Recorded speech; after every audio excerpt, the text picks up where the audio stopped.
à tous et à toutes. Il y a un lien extraordinaire dans le paracha. Vayasev Elohim et Ta'am, au début de la paracha, Kadosh Baruch Hu a contourné le Ham Israël pour ne pas qu'ils arrivent directement en Eretz Israël.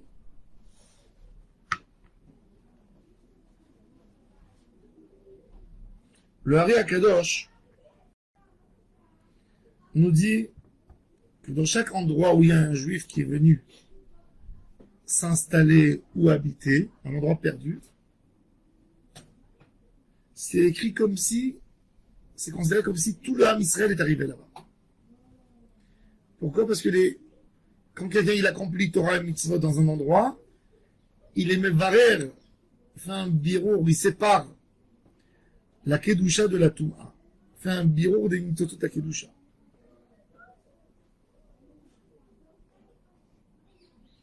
Rabbi Nathan, dans l'écouter à la honte, dit quelque chose d'extraordinaire. Il parle de Moscou à l'époque. À son époque, il n'y avait pas beaucoup de juifs à Moscou. Très peu de juifs. Et il dit les juifs qui sont partis s'installer là-bas, loin de Torah et de Mitzvot, à leur époque déjà.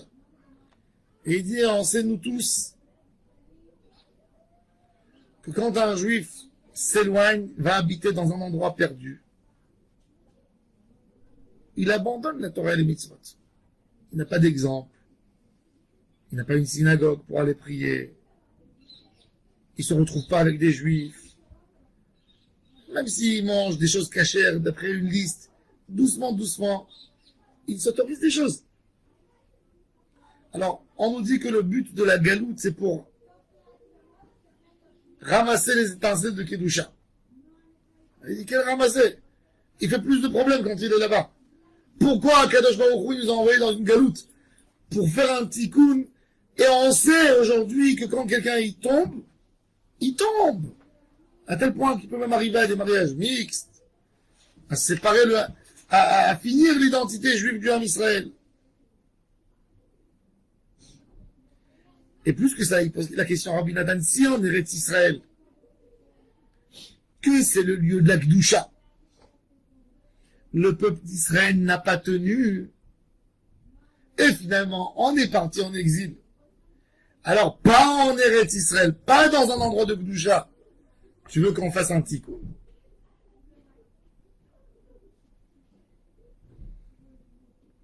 Il dit ici quelque chose de très très profond. Il dit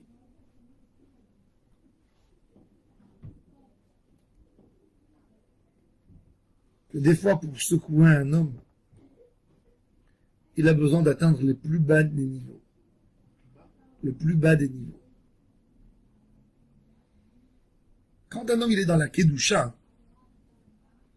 et il a un Yetzer Hara, et il a fait un petit acte contre Hachem.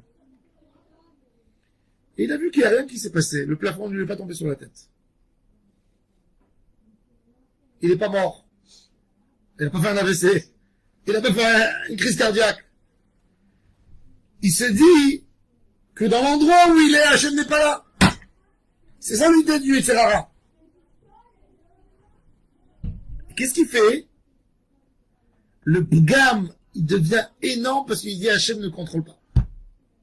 C'est-à-dire que dans l'endroit le plus kadosh, l'homme quelque part, il se dit Hachem il n'est pas là. Pourquoi? Parce que quand il a fait le petit acte d'Avera, il a vu qu'il n'a pas été puni. Donc ça lui réveille cette envie de dire que Hachem n'est pas là. Mais par contre, quand un homme il est dans un endroit tellement bas, quand il fait une petite chose, il voit que ça lui a éclairé sa neshama. Et il a une envie folle de découvrir Hachem.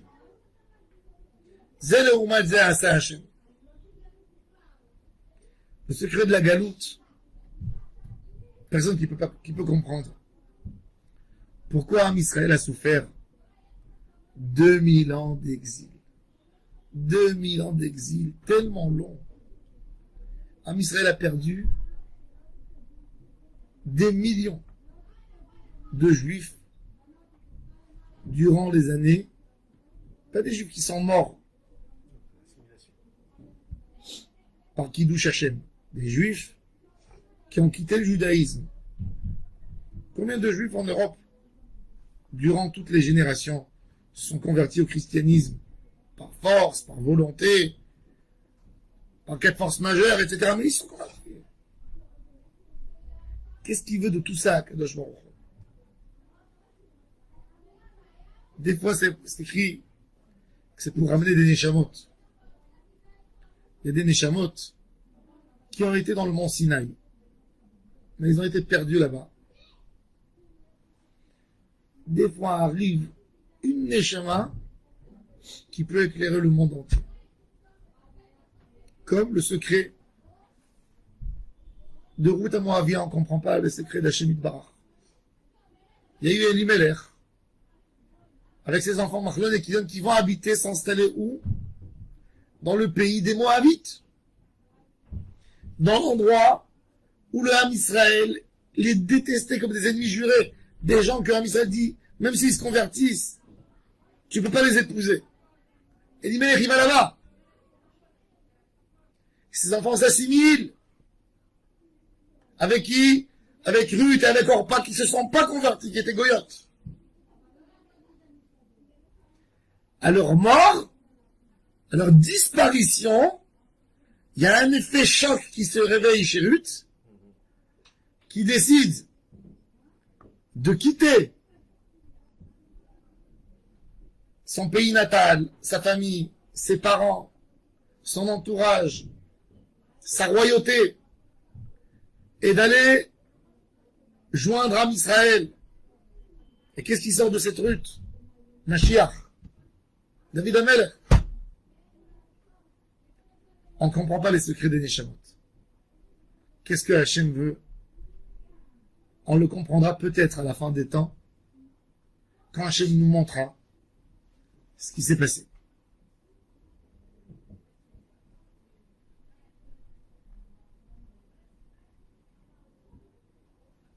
L'idée de la galoute, c'est de savoir faire du vide où tu vis l'amour d'Hachem. Dire un homme, il doit prendre sur lui même les tsarot, que tu ne peux pas aller prier tous les jours à la synagogue. Ça va te donner la pêche. Et quand tu seras à la synagogue, tu vas apprécier, tu vas voir qu'est-ce que la synagogue elle te donne. Quand un homme était malade, était couché dans son lit, 10 jours, il n'a pas pu fréquenter la synagogue. Il n'a pas pu venir. Dans ces 10 jours, si l'homme a compris, dans ces 10 jours, à quel point la synagogue lui amène un bonheur, eh ben, c'est considéré comme si ces 10 jours, il a prié tous les jours. Pourquoi? Parce qu'il a réveillé en lui l'amour de la synagogue. Quand quelqu'un n'a pas eu l'occasion d'écouter un shiur de Torah, et tous les jours, quand il était en exil, il était loin de sa maison, il a dit, oh que ça me manque le cours de Torah. Oh, qu'est-ce que ça aurait fait du bien pour ma neshama d'entendre la Torah, ben dans sa neshama, de cette manière de se poser cette question, d'avoir cette douleur et cette peine, il tire sur lui de la Kedusha, l'envie et l'amour d'Hachem. Et ça, c'est pas moins important. Chez Akadosh Baruch Hu que des mitzvot, ce qu'on fait. Parce que quand on est là, on a tout sur un plateau en argent. On a tellement que par le choix qu'il y a, on ne touche même plus. Et on a besoin, le Ham Israël a besoin de renforcer cette soif en lui. Un homme n'apprécie pas quand il est à la maison, son frigo est plein. Il ouvre, il y a plein. Et quand il ouvre la porte, il regarde comme ça, il dit, ah, il n'y a rien à manger, il ferme. Et quand il est en dehors de la maison, et il arrive dans un endroit où il n'a rien à manger, même qu'il cherche, il n'arrête pas de penser sur son frigidaire. Quand il vient à la maison, il est heureux d'ouvrir et de voir à quel point il y a de l'abondance. Pareil dans la Kedusha. Aklalu. Qu'est-ce qu'il veut dire Rabbi Nathan? Il ne veut pas dire, Chas Shalom, qu'un homme doit aller chercher la galoute. Non. Il y a des gens qui se plaisent en galoute. Non, on ne se plaît pas en galoute. On n'aime pas la galoute. Loin d'aimer la galoute. Mais ce qu'on veut dire, on veut dire que tout homme qui passe n'importe quelle situation dans sa vie, qu'il essaie d'en profiter pour alimenter sa soif. Il faut être assoiffé. T'es en galoute. Tu veux sentir Eretz Israël. Tu veux un jour avoir le mérite de goûter ce que c'est Israël. Fais tous les jours des prières à Hachem. Dis à Hachem, j'ai tellement envie de vivre en Israël. Tu es parti en voyage. Tu as voyagé en Chine pour une affaire de business, en Inde, je sais pas moi, dans un trou perdu, où t'as pas minyan, t'as pas lu, t'as pas écouté la lecture de la Torah à Shabbat, t'as pas pu faire tuer à Betsibourg. Dans ces moments-là, tu vas prendre ton sidour, ton chumash, tu vas lire la paracha et tu vas l'armoyer. Et tu vas dire, Hachem, ça me manque tellement la synagogue. Ça me manque tellement la lecture de Torah. Ce moment-là, il va te renforcer énormément. Plus que le moment où tu étais à la synagogue, mais tu n'as pas écouté à 100% le Chazan, faire la lecture de la Torah. Parce que tu es parti regarder quelque chose, tu as ouvert un livre, tu as discuté. Mais ce moment d'être seul avec toi-même, avec ce manque d'Hachem, peut donner des fois à la Neshama, plus qu'en étant à la synagogue. Ça, explique Rabbi Nathan, c'est le secret de la galoute. Le secret de la galoute, c'est pour venir nous donner une teshuka, de vivre dans un mariage, de vivre dans une vie où on vit que parce qu'on a donné une bague, et parce qu'on a fait une soirée de mariage, et parce qu'on est marié, c'est pas suffisant. Il faut aimer. Il faut que la vie d'un homme, que l'homme soit poussé d'un côté à l'autre, que son cœur est bousculé, parce qu'il veut aimer, il veut sentir quelque chose. Akadosh Baruch Hu, il n'aime pas la relation qu'on a. Stable, stagne, comme un lac. Il aime les vagues. Adirim mishbereyam, adir bamarom Adonai. Hachem, il aime le cœur de David, un cœur qui pleure, qui crie, qui a du feu, qui a de la lave. C'est ça ce que Hachem veut. Et ça, c'est le sceau de la galoute. La galoute, elle est là.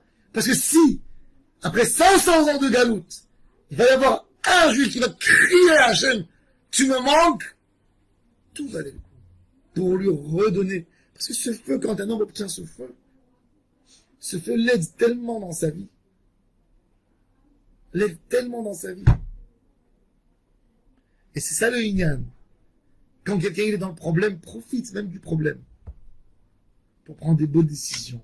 Pour aimer. Pour dire, je vais apprécier plus. T'es déjà là. Fais-le. Ça c'est le Inyan, ce qu'il dit, Rabbi Nathan. Vayasev Elokim et Ta'am. C'est Maot Chacham. Venir en Eretz Israël et vivre une vie qu'il n'y a rien qui bouge, c'est pas l'idéal. Pas l'idéal. Shulchan Aruch nous dit, fais une petite fila avec du feu, c'est plus important qu'une grande fila qui stagne.